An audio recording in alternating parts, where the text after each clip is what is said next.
Watson had not barked at a family member in 9 years.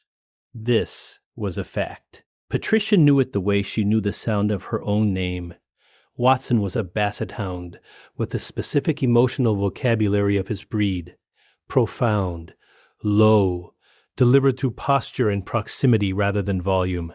He did not bark to communicate with people he trusted. He used his body. On a Thursday evening in October, he used his body in a way Patricia had not seen before.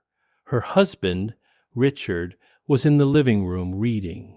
Watson was on the floor. At approximately 6:45 p.m., Watson stood up with the deliberate effort of a 9-year-old Basset Hound who had decided the floor was no longer where he needed to be, and positioned himself in front of Richard's chair. He stood there and looked at Patricia, not at Richard, at Patricia, directly, with the sustained intensity of an animal who was attempting to communicate a specific thing to a specific person. Patricia was a retired speech pathologist. She had spent 35 years of her career interpreting communication that came in non-standard forms.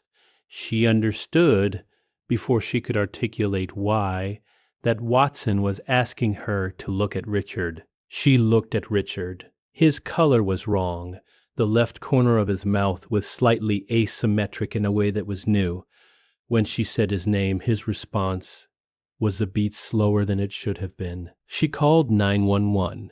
Richard was having a stroke. The EMT who arrived assessed him, and in the professional shorthand of someone who goes directly to what matters, said, "What made you call?" The dog stood in front of his chair and looked at me. The EMT looked at Watson, who was sitting by the door. She said, "Good dog."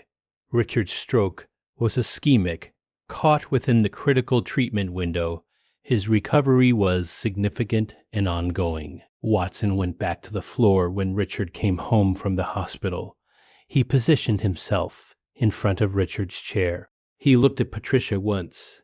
Then he lay down and closed his eyes. Subscribe. Some loyalty is louder in silence.